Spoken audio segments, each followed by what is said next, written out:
Vilniaus Teo klubas baigė pasiruošimą svarbiausioms sezono kovoms. Daugkartinės Lietuvos ir Baltijos moterų lygų čempionė šiandien išvyksta į Rusiją, kur Eurolygoje stos į kovą su Jekaterinburgo UMMC komanda.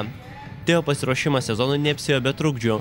Sostinės klubas ilgą laiką šiam turnyrui ruošėsi be pagrindinės įžaidėjos Renė Montgomery, o dar nuo vasaros su komanda dėl traumos nesitreniruoja puolėja Daina Staugaitinė.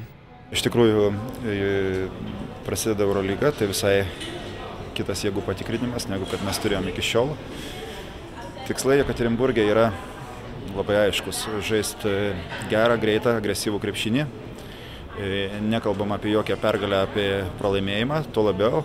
Tiesiog nauja komanda, nauja šiek tiek žaidimo braižas. Šiemet mūsų yra pagrindinis tikslas patekti į kitą Eurolygos etapą. Mes iš tikrųjų galvojam, kad visos be išimties komandos mūsų pogrupio kelia tuos pačius tikslus. Gal, sakyčiau, tik tai kokios 3, tai Galatasarajus, Valencija ir Jekaterinburgas kelia tikslą patekti finalinį ketvirtą. Tai be abejo yra šiek tiek pavojinga, bet galbūt ir gerai, jeigu jos pagalvos apie mus, kad gali galbūt lengviau apžaisti. Teo komandai koją gali pakišti ir ganėtinai silpnas Lietuvos čempionatas, kuriame sostinės klubas tiesiog traiško varžoves ir nesutinka rimtesnio pasipriešinimo.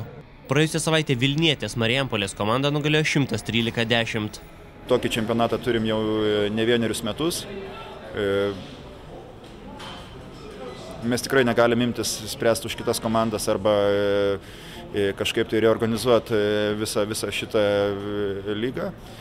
Žaidžiam su tom varžovėm, kurios yra, ir be abejo labai stipriai koncentruojamės visą dėmesį skirdami Eurolygai. Eurolygos rungtynės daug sunkesnės negu Lietuvos čempionate. Mes žaidžiame vis geriau kiekvieną dieną. Nekantriai laukiame Eurolygos turnyro pradžios. Norime pažiūrėti, koks tikras mūsų pajėgumas, koks lygis. Aš pati labai laukiu Eurolygos varžybų starto. Rusijos ekipa – tai labai gera komanda. Mums bus rimtas išbandymas. Priminsime, kad Teo klubą tarp sezonių papildė 7 naujos krepšininkės, 4 legionierės ir 3 lietuvės. Naująją sostinės klubo kapitone tapo ekipoje antrą sezoną rungtyniausianti gynėja Aurimė Rinkevičiūtė. Visada kapitonės atsakomybė yra didelė, tu turi gerai sutarti, turi bendrai komandą parengti, kad nebūtų pykčių, bet nemanau, kad vien kapitonės pareigas yra amžiai, yra žaidėjas, yra bendravimas, yra sutarimas su treneriais, perdavimas žaidėjom, ką nori pasakyti treneris, ir manau tai svarbiausia, ir stengsiuos atlikti kapitonės pareigas tiek, kiek galėsiu. For me, it also will be a very important season in EuroLeague because it will be like the first time that I'm one of the most important players in the team. Man tai bus labai svarbus sezonas Eurolygoje. Tai pirmas kartas, kuomet aš privalėsiu būti vienas svarbiausių komandos žaidėjų.